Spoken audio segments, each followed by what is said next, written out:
welcome everybody. My name is Erick Vaughn, and I'm the Executive Director at the Kansas Head Start Association, and also have with us today Peggy Kelly from the Head Start Association, and then Scott Henson, who is helping us out with our planned early learning day at the Capitol on March 10th. So the purpose of this webinar is to share some information about how to tell your story, and then also there's a second piece of this webinar about how to build relationships with legislators. So it's set up to targeted towards parents, but obviously this will be helpful for anybody who's attending or doing any advocacy at the Capitol. But it's specifically for our parents who hopefully will be in attendance at Early Learning Day on March 10th. So I guess we have a few attendees on the line now, so you are all muted, but if you have a question or want to say something, you can either raise your hand by pressing the raise your hand button, and we can unmute you and you can ask your question or make your comment, or you can type anything into the question box or the chat box, and we are monitoring that, so hopefully we will see that if you have any questions. And then just as a special note, I did want to give credit to the National Head Start Association. The content of this webinar, the slideshow, is from the National Head Start Association and their First Advocates pilot project, which we were one of 3 states that participated in that project and helped develop this curriculum with the National Head Start Association. And so I've taken what they put together and Kansified it for our specific purposes today. And so we have available the slides and then also a worksheet to help you think through telling your story, which we will make sure is available for you all. So we will go ahead and get started. Oh, looks like Jennifer's joining us now, so might wait till she makes sure she gets, see she can hear us. Okay. Alright, welcome to those that just joined us. We just got through the introduction and we're just getting into the content, so you've not missed anything yet other than my introduction, so welcome. Just as a quick introduction to why we are doing this is just stories are powerful. So just for a couple minutes, think through, have you ever been impacted by a powerful story? We've probably all heard stories. Lots of times we hear stories because we hear people who are good at advertising. Normally they're using storytelling very well to sell products, but we hopefully hear stories as well on the news and from other nonprofits and advocacy organizations. So think about an impactful story that you've heard and what made that story unique or memorable to you. And then think also about what are the characteristics that made that story compelling. What made you remember it, but then also what made you perhaps act on it, on whatever the ask was in that story. So those 3 questions are the basics of kind of what we're going to go through today, so you can learn how to tell your story so it is powerful, memorable, and compelling. First, let's go through why stories matter. So why focus on storytelling in a powerful way, or why focus on storytelling at all? So first of all, stories make it real. So you and your story become a real-life example for whoever you're speaking with. And for us, we're going to be talking to state legislators on March 10th at our Early Learning Day. So you will become a specific example that makes the issue real. So that gets to the next point, which is stories are about issues. And issues matter. So if stories are about issues, then stories matter as well. And then it's easy to organize people around issues. And so if we're telling stories to be able to get the issue out there, we're able to organize more people around that issue. And I think most importantly, stories inspire. So it's that magic combination of sharing the facts or the specific information about a program, whether that be Head Start or parents as teachers, along with your specific story of how it has impacted your life. So it tugs at the brain while it tugs at the heart at the same time, and that's sort of that magic combination that gets people involved in an issue. So we've talked about why stories matter. Now we're going to get into a little bit of how storytelling can be effective or more effective. So story is a way to give voice to a specific issue. So it gives the story a purpose. It's not just telling a story to entertain someone, it's telling a story so somebody will understand an issue better, or at a bare minimum understand your specific view of that issue better. Hopefully effective storytelling is interactive, so the bare minimum, hopefully you are telling the story in a way that is pleasing to listen to, that it's not just all monotone, that you're really conveying emotion and your passion for your own story and the issue. But hopefully it will turn into an actual conversation. So oftentimes when I've been in DC with parents, they'll get started on the story, and the legislator will have a question or a comment, and then it turns into more of a conversation. And that really is the purpose of meeting with our legislators and telling our story, is to start a conversation or to continue a conversation and build a relationship with them. Effective storytelling also uses compelling words and actions. It's also clear. So you want to make sure that the story is very clear and specific, and we'll talk about more of that. What does that mean to be clear and specific later on in the webinar. You also want to make sure that there's an important message. And the important message, it needs to be important to you. It also needs to be important to your audience, so whoever you're speaking to. And then also, I think this is one of the most important things to remember about effective storytelling. It just brings to the forefront that the messenger is equally important to anything else. So, I'm talking to legislators at the state and federal level and have interaction with them a lot. But whenever I bring parents to DC and they're able to tell their own story directly with a legislator, it has so much more weight and so much more impact than me sharing a parent bio or a story with them, even if it has pretty pictures and is on glossy paper. It's still more effective when I have them with me, or even on the phone talking to a legislator, than me just telling that story. They hear from me a lot, and I share the facts and can even convey a story fairly well, but it comes better from the parent themselves. It has more weight because they have that lived experience, and it's their story. So those are some of the key pieces that make storytelling effective. Now, a powerful story is short, and the reason why it's short is because it gets to the point. So we all have that family member or that friend that is long-winded, and after you talk to them or listen to them for a while, you're like, well, that's 30 minutes I'm never getting back. So we don't want to be that way, right? We want our story to be effective, and so everybody has a short amount of time, so we want to make sure that our story is short so that it can be powerful. It's also factual. So I have interaction with other quote-unquote professionals that will bend the truth a little bit as they're telling stories about their state associations or others, and they get caught in lies sometimes when they're having interaction with state legislators, and just don't do that. Be factual about your own story, and be open and honest, even if you have to say, I don't know the answer to that question.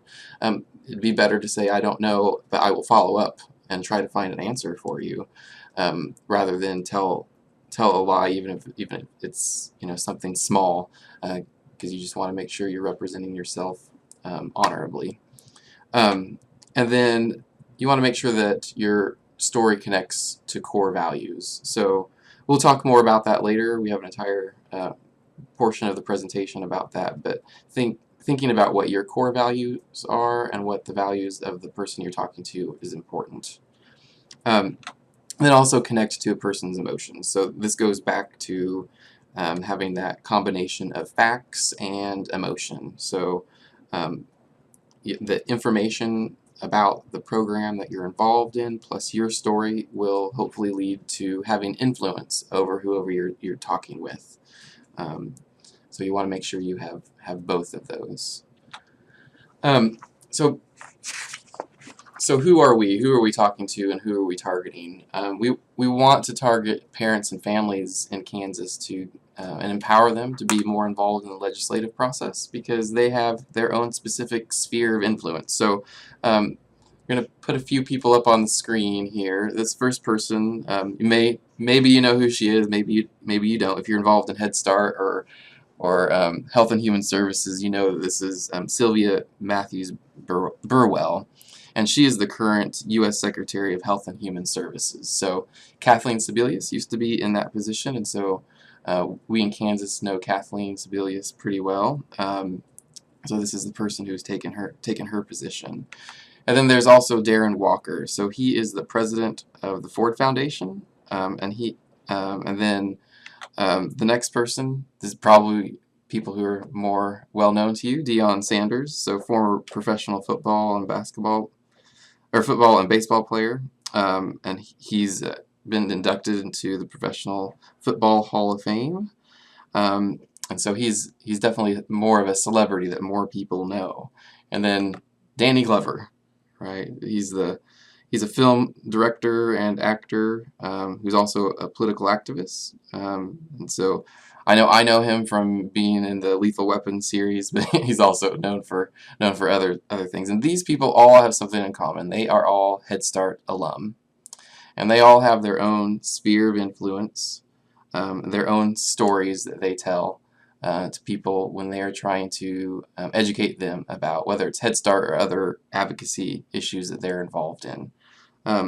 However, we here in Kansas, these are pictures of parents that I know, that I've had the privilege of hearing their stories and working with. Our stories and your stories are just as important, if not more important, than the stories of those quote-unquote famous people, because we have interaction with people that can have direct influence on funding and policies that those other folks will never have influence over in an impactful way. So that's why what we're trying to do in encouraging and empowering parents to tell their stories is so important, so that parents who are citizens of Kansas can have an influence and learn how to have an increased influence over the programs and policies and funding that impact their lives and then the lives of their family and friends and community.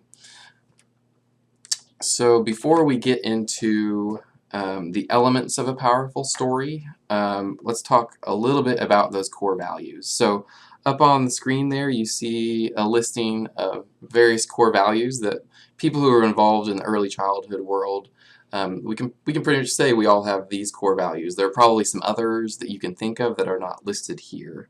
But this is important to think about as you think about your story and try to frame your story,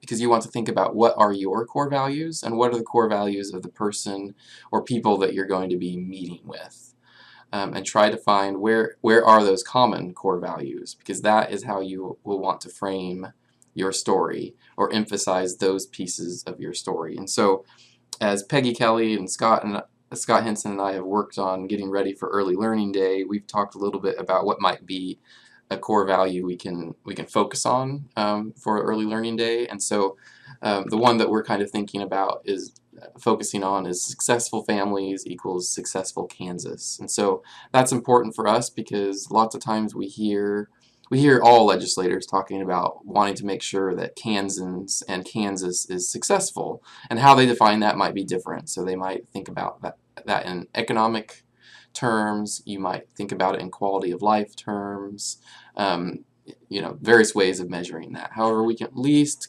come to the same and have the same common core value that having successful families is important because it leads to Kansas being successful. So we want to make sure you keep that in mind as we go into these key elements of a powerful public story. So we have 3 elements that we're focusing on. This is just how the National Head Start Association and Kansas Head Start Association is presenting this to you today. There are other ways of thinking about it, but this is kind of a three-point message that you can think through to prepare for how you can tell your story. So one, you're telling a story of yourself. So who are you and why you? And then a story of us. So who is your audience and why is your audience important? So for us, in our early learning day, we're thinking about state legislators and your specific state legislator, who you will be either meeting with face-to-face or talking to on the phone or having email or written correspondence with.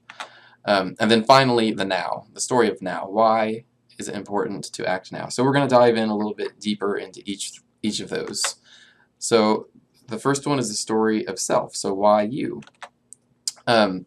So as you're thinking through your story, you want to ask yourself a question of why were you called to advocate for Kansas early childhood programs or Head Start? So why is it specific, or why is that important specifically for you? And so specifically think about what experiences or challenges brought you to Head Start or the specific early childhood program that you're advocating on behalf of now. And then what did you learn from those challenges? So you want to think through your reason for being involved in an early childhood program, and then what was the change, whether that was a change in your knowledge or the change in your behavior or that of your child or children. Think through what was the change that occurred as a result of being involved in that program. Next, you want to think through the story of us. So why your audience? So what do you, as an early childhood advocate and parent, have in common with your audience? So you're probably both Kansans. Perhaps you're from the same community. Maybe you are both parents. However, this is also where you want to think about what are those common values that you have with the person that you're meeting with. And then also think about why should your audience care about what you have to say. At a bare minimum, they need to care about what you say because you are their constituent. They represent you, and so it is their job to listen to you and take into consideration your story as they represent you at the State House. But it could go beyond that as well. You can talk about the current economic situation within the state of Kansas and how early childhood can have a positive influence on investments in the future of Kansas. So there are various things that you can pull on for telling that story of us, so you and your audience. And then also, you also want to think about, is there a common future? So, and that's where our common value of strong families will make a strong Kansas comes into play. So, and think through how can the program that you are advocating on behalf of have an impact on making strong families and therefore a strong Kansas. Then there's the story of now. So why is it important now? So what's the sense of urgency? And so for us, the reason why we put together Early Learning Day is just because of the state of politics within the state of Kansas, and then the potential risks to funding due to the economic and budget instability within the state of Kansas. So we can't keep going from crisis to crisis. We need to think about using our resources wisely and investing the state expenditures in a way that will have a positive impact on the state and families within the state of Kansas. And then why should people stop what they're doing and join you on this journey? So that's part of why your story is so important. You yourself probably had this aha moment of why you wanted to get involved in advocating on behalf of early childhood. So you can tell your reason for getting involved and why is it important right now. And then Also, you want to have your specific ask, or what is your call to action. So that could be as simple as saying thank you, or asking them if they do or do not support early childhood programming within the state of Kansas, or how they do support early childhood programming within the state of Kansas and why. So specifically for our early learning day, we will have talking points for you that will tell you what that specific ask is. So it's possible that we'll have talking points about a specific piece of legislation for you to educate you about that before you go in and make your specific ask. But it could be as simple as you just going in and saying, please support early childhood programming through maintaining the current investments within the state of Kansas for the Children's Initiative Fund, Early Head Start, Parents as Teachers, and other programming. So we will have those talking points for you, but if you're doing this on your own at some point, you'll want to make sure that you think through what your specific ask is before you go in and meet with your legislator or have a conversation with them. So right now we're going to take a little bit of time to watch a short video, and the reason that we're watching this video is so you can think through and see an example and think through what are the specific pieces of the story of self, the story of us, and the story of now in Jorge's message that you will see. His message is a little bit different than the ones that we will be having at our early learning day, but this will be a good exercise just to kind of see an example of how does this play out. So hopefully you will be able to hear this. My name is Jorge, and when I was 4, I had my first graduation. Now, this graduation didn't have all the pomp and circumstance of my other graduations, but it's very important to me nonetheless.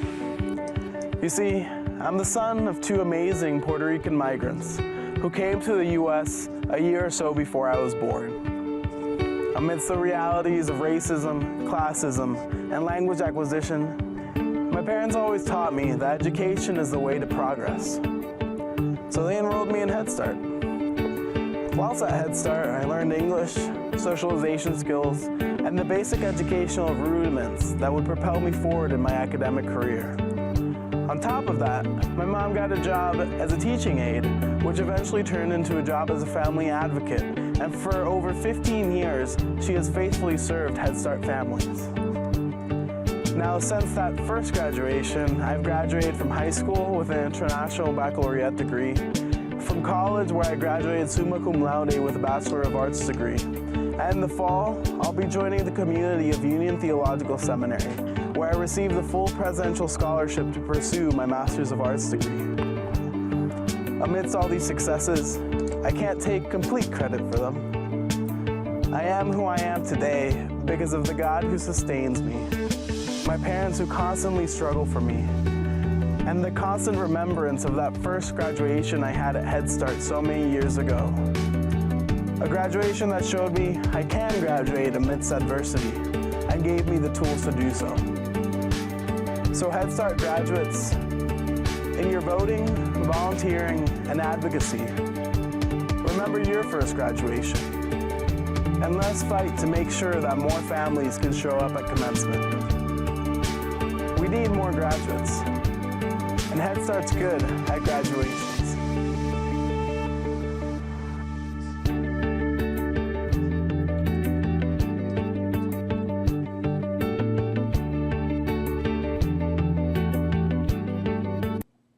That is just one short example. So that was a fairly short video, probably under, I think it was under 3 minutes. Yeah, it's just 2 minutes, 20 seconds. And it included all components of self, us, and now. So his message was a little bit different than what we will have when we're meeting with state legislators, because he's talking, so his story is that of self is that he's a Head Start child. Puerto Rican American, and also his mom worked in Head Start. So that's just some examples of his story of who he is. And he's also, he was a Head Start graduate, and you can tell that he remembers being a Head Start child and the impact that it had on him, and his educational career. Then the story of us is that he's speaking to Head Start alumni. So alumni who have probably a very similar story to him. And he's asking them to act now because he wants an increased investment in Head Start. So there will be more graduates, more successful citizens of the United States.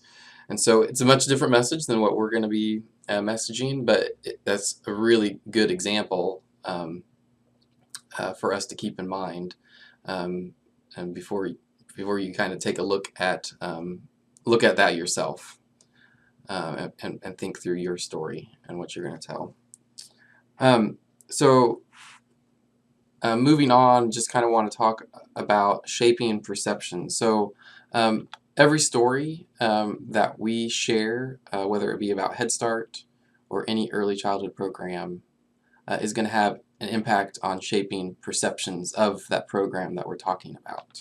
And so your story it's either going to add or it's going to subtract value. So we want to make sure that our story, your story, the way that you speak about the program is positive and leaves positive value, adds value to Head Start. So also think through every story. You should answer the question, why should I advocate on behalf of Head Start or early childhood programming within the state of Kansas? And so I say that to kind of make sure and encourage you to stay positive in your interaction with legislators. So I've had situations where they want to derail the conversation and make it about politics.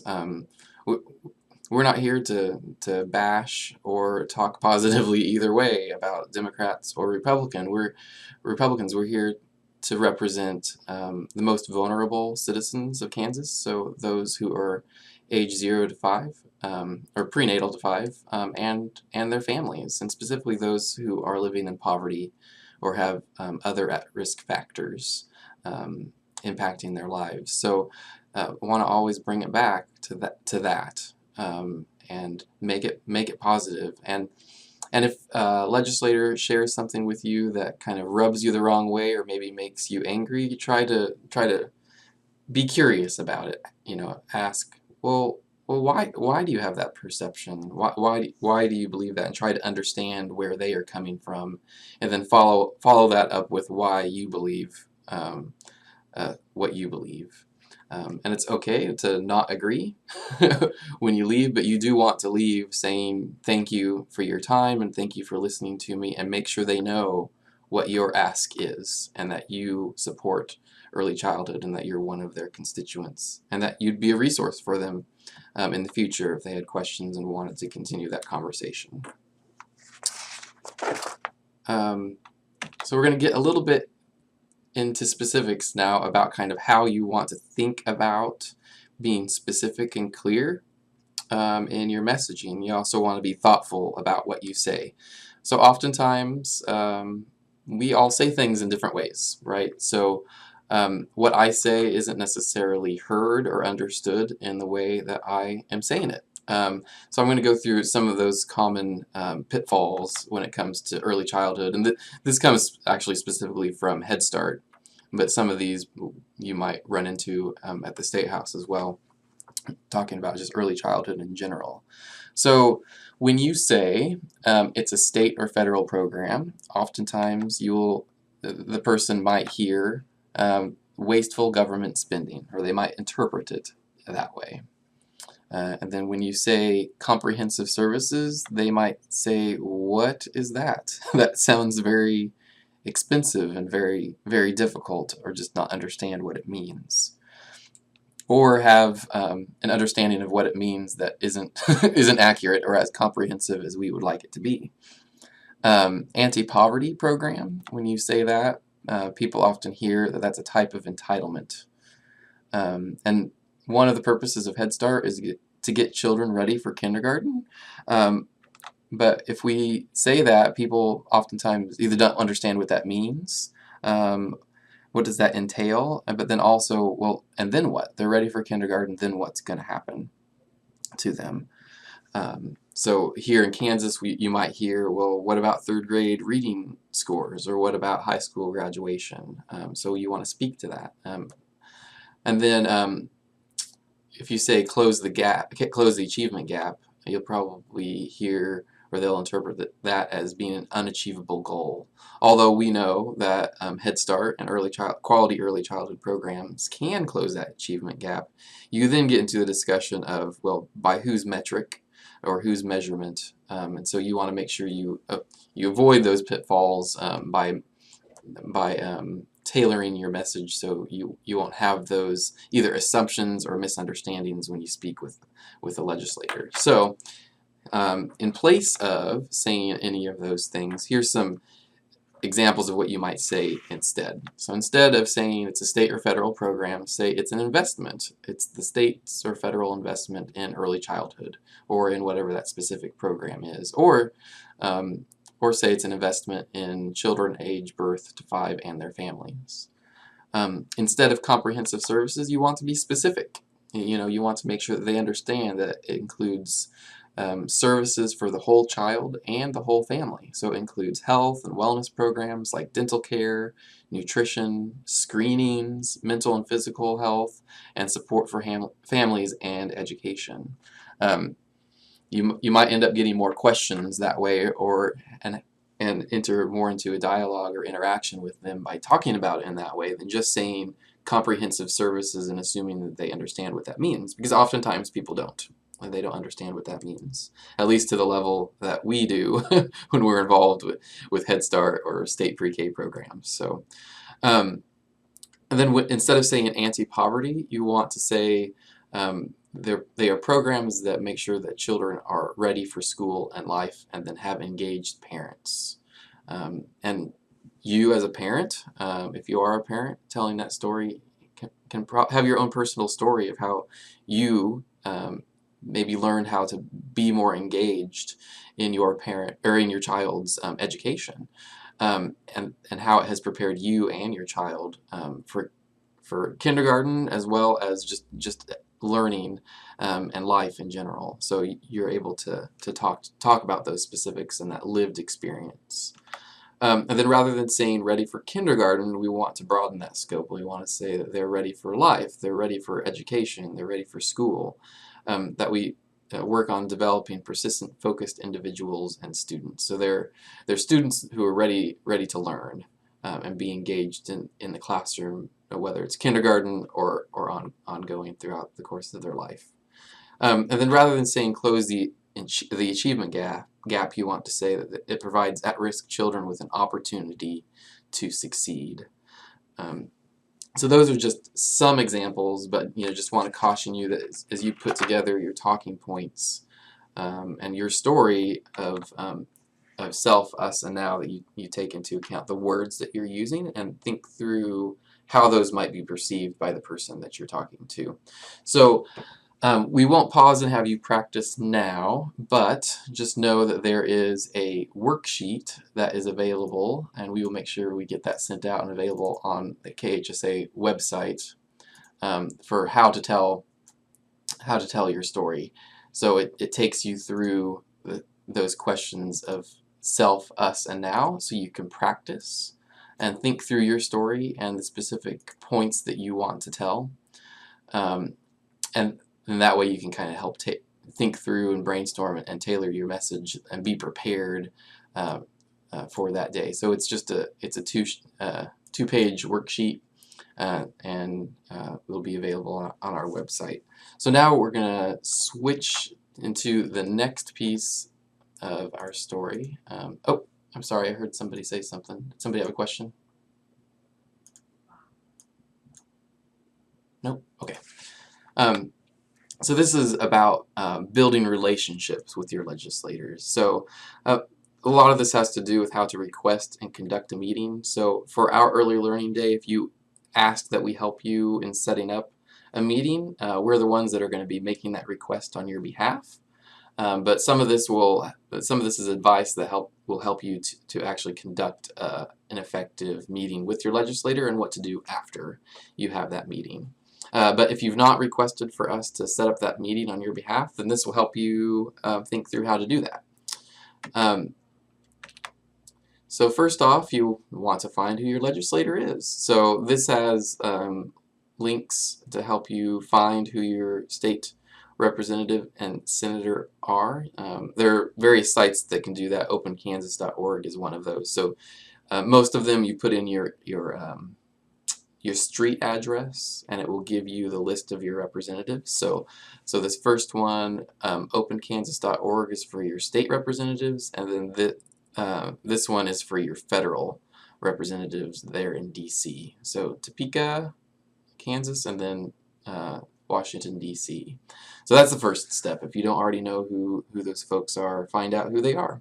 And in this age of technology where many people have cell phones, make sure you put that contact information in your cell phone and you have it and update it when there's somebody newly elected.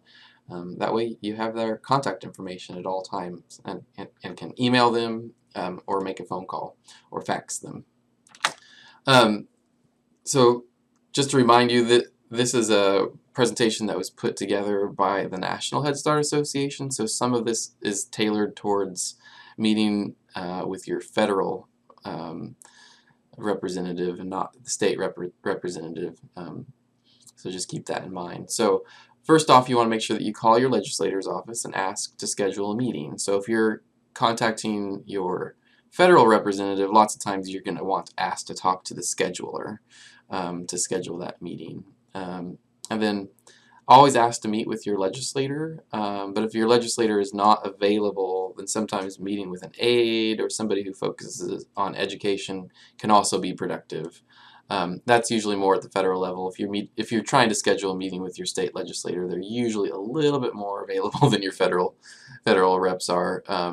But either way, you want to make sure that you make yourself available to meet with whoever is able to meet with you and share that message with your legislator if they are not available to meet with you. You can also request a meeting by fax or mail. I don't usually do this. I usually like doing the phone call, but if that's not your cup of tea or you're having difficulty contacting somebody, then you could also make that request by fax or email or a letter. But make sure you do follow up by phone because sometimes emails and mail gets lost. And yeah, so make sure if you did email or fax, follow up within 24 hours, and then if you don't hear back after that, then make sure you make a phone call again and follow up after 72 hours. Usually this is at the federal level. There's also a way to make an online request, so you can go to their specific website and make an online request. So usually you have to tell them a time frame in which you're going to be available, and they'll get back to you and try to schedule something. All those are options. My personal advice is just to make a phone call. Actually, most times it's less work to just send an email, to make a phone call and then do a follow up by email, so they have your contact information and get back with you. So oftentimes, if you do the phone and then follow up by email, they will respond to you at the federal level by email. But usually, if you call the state house to meet with your representative, you'll talk to an administrative assistant or somebody who's answering the phone, and they'll be able to schedule something right away or get back to you by phone. So that's usually the best way. Next, we've already talked some about this already, but you want to make sure that you're prepared for your meeting. So use that worksheet to think through your story of self, us, and now. But you want to make sure that you review your issue and you know it and understand it. Define your message and your story. And then if you're meeting with a group of people with your legislator, you wanted to determine beforehand who's going to play what role. So who's going to start off the meeting, who's going to end it, especially if you have multiple people telling stories and having interaction. You want to know who's going to go first, second, third, so you're not looking at each other kind of lost going, oh, well, why don't you go next? You want to make sure you're prepared and ready for that. And then, practice. Lots of times, if this is the first time you told your story to a state rep, you might be a little bit nervous, and that's totally understandable. I still get nervous when I meet with people. It's just a human thing. But the more you practice, the better you'll get at it, and you will, as you meet with other folks and tell your story, you'll probably learn how to refine your story a little bit better. So just know the first time you do it, probably won't be as good as the next time, but that's the way it should be. You should be learning all along the way, and making changes and modifications to the way that you're telling your story, and getting better at your advocacy skills. So that's the purpose. And also remember, you're meeting with a state legislator or a federal legislator. They're a person and a human being just like you. They may be just as nervous about you. They've not met you before. They don't know what you're going to say, maybe. And so they may be thinking about, oh my gosh, how am I going to respond to this? And they may not know about early childhood. So you want to make sure you're prepared and ready to educate them and enter into a conversation with them. That's as simple as it is. Tell your story and make it into a conversation, and just like you're going to be telling your neighbor about it. Next, you want to make sure that you ensure message disciplines. So what that means is that everybody who is with you who's meeting with you and talking stays on the same message, right? You're not telling multiple messages, and especially you don't want to be telling messages that conflict with one another. Stay true to your core values as you're telling your message, and then make sure you deliver your key point or your key message several times. So do it in your introduction, tell it when you tell your story, and tell it as you're saying goodbye and leaving. And you want to make sure they hear it at least 3 times, and if they hear it more than that, that's great. That way, hopefully, they will remember it.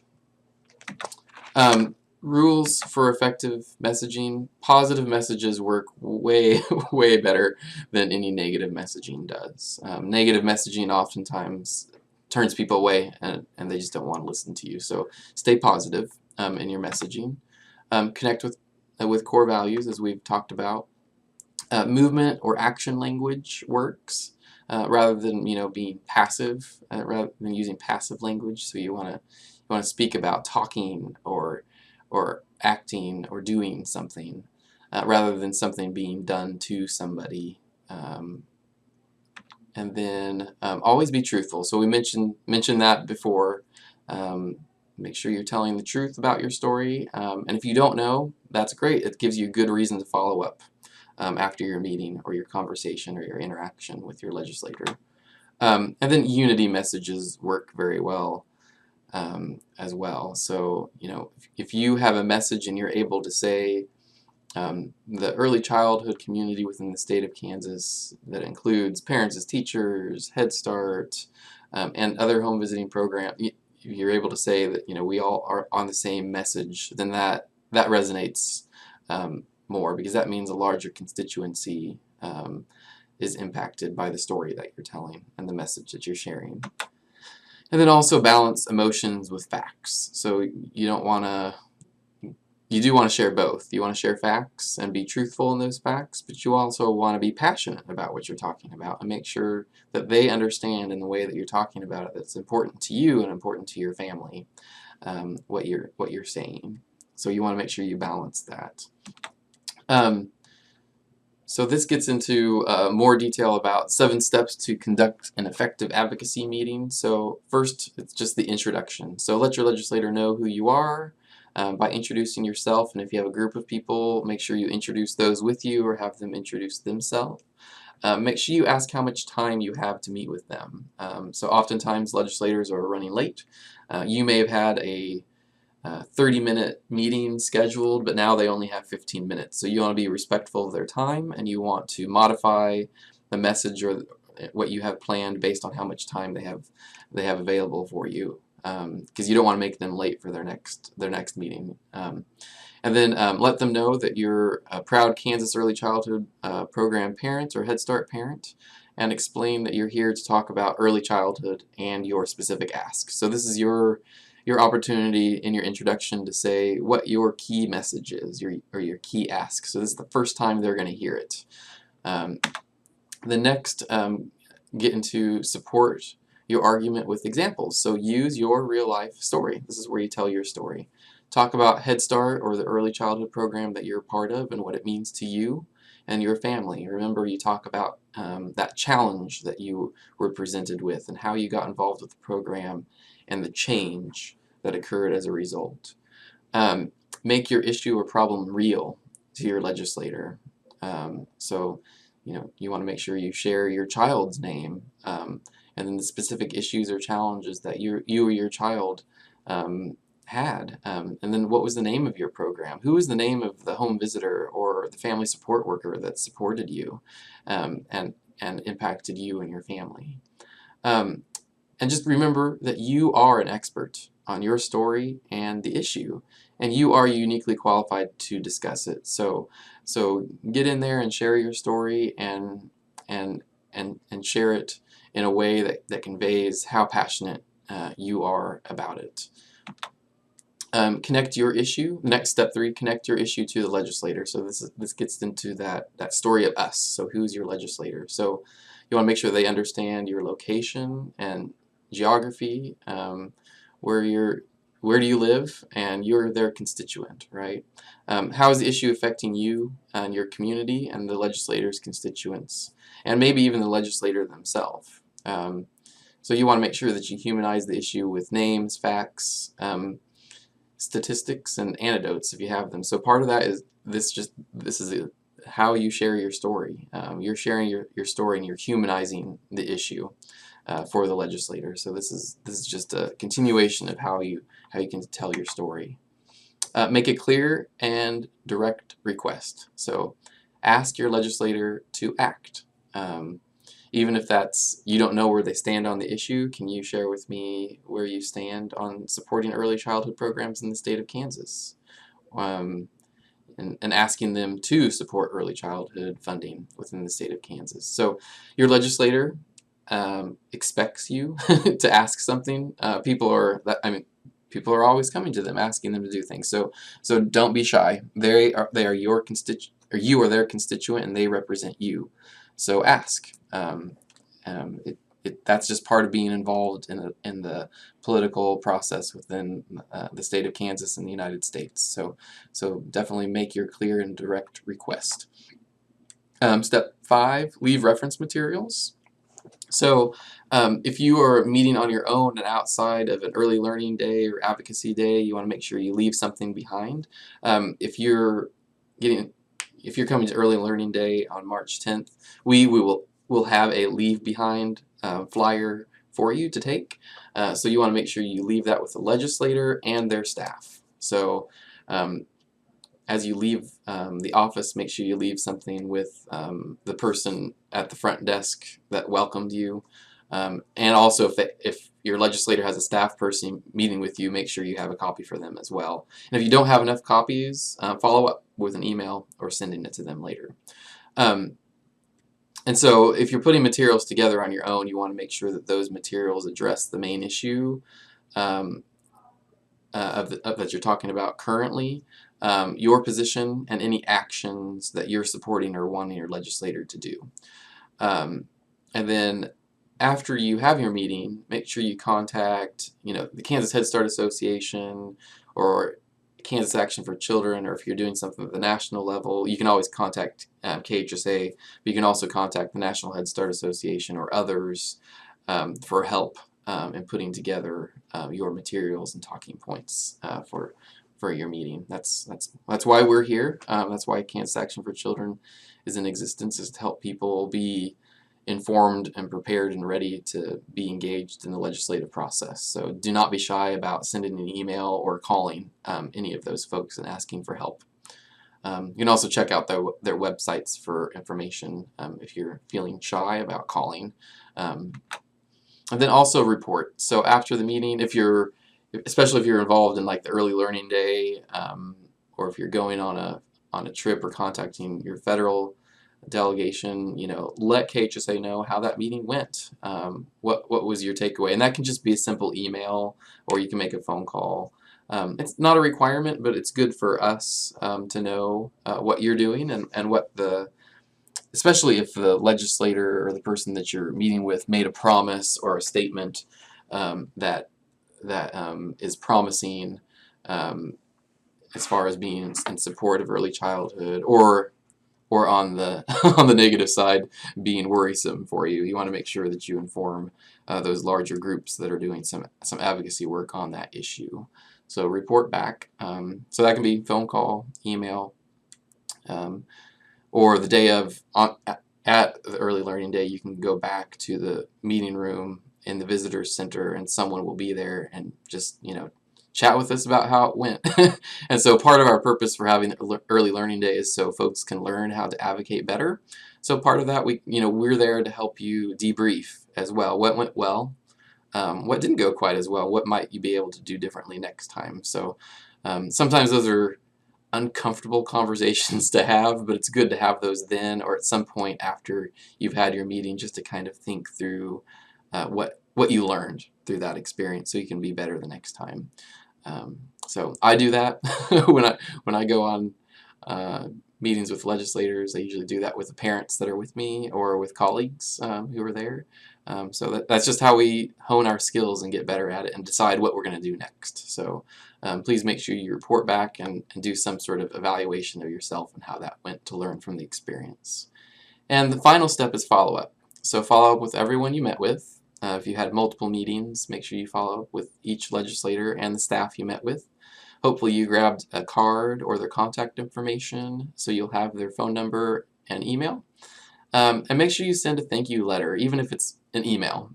Send a thank you, saying thank you for meeting with me and taking the time to hear my story. Maybe you do want to make sure you have your key message in there again in your follow-up email.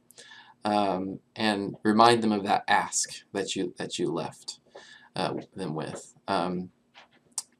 And then if you did make up any promise of following up with any additional information, or they asked you a question you didn't know the answer to when you met with them, either answer that question in your thank you reply, or make reference to it that, oh, I'll make sure to follow up with you on getting that information within the next week, or whatever you're planning on doing. That way they know you're going to be doing that follow-up and can expect that. And I guess the piece that isn't mentioned here is the continual relationship with your legislator after that. So make sure that whether you set a tickler on your reminder on your calendar, try to follow up with your legislator occasionally with a phone call when they're not in session. Invite them to come and visit your program. Find out when they're having town hall meetings and show up and remind them, hey, I met with you last March. Do you remember me? And that way you can continue to have a relationship with your legislator so they know who you are.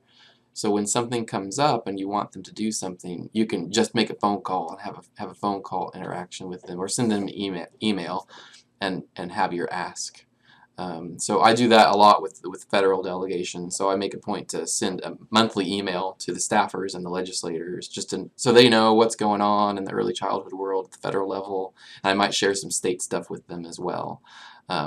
So you can do the same thing with federal or state representatives or local representatives. So it's all about building a relationship. So make sure you do that somehow and just make it intentional communication with your legislator. So lobbying dues, we've talked about lots of these, but they're kind of just reminders. So plan in advance. Make sure you dress nicely. Know your legislator and their issues. If it's somebody you've not met with before, do some research on them. Take a look at their website, maybe do some Googling, or look at your local newspaper or the Capitol Journal to find out, what are their stance on the issues and what bills are they supporting and that sort of thing. Make sure you stick to your issue. That has to do with that message discipline. Have that consistent message. make a clear request, build rapport with your legislator and the legislative staff that are in that office, and then follow up. Lobbying don'ts. Don't send mixed and multiple messages. So you want to have your one key message that you're consistent with.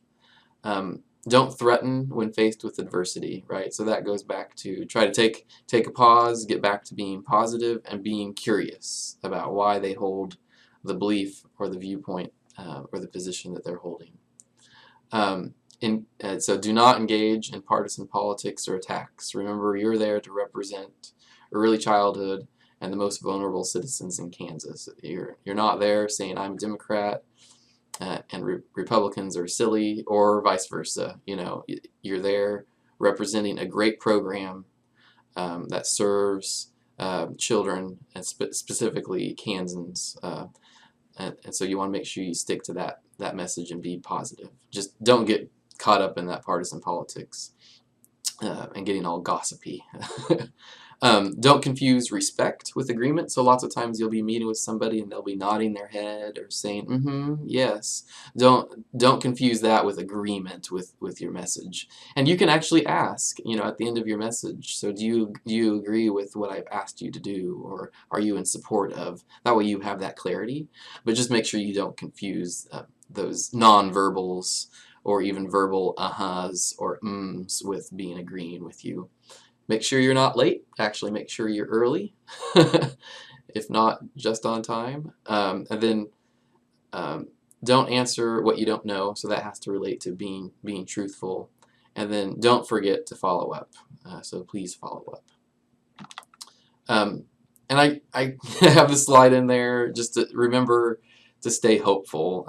Lots of times I'm talking with people that are doing advocacy work, and they seem to be a little bit down right now because it is a very challenging political environment within the state of Kansas. It's hard, but you just remember that you can make a difference. You are a constituent within the state of Kansas, and you have a very powerful story to tell. So please get involved and help others get involved in the legislative process as well.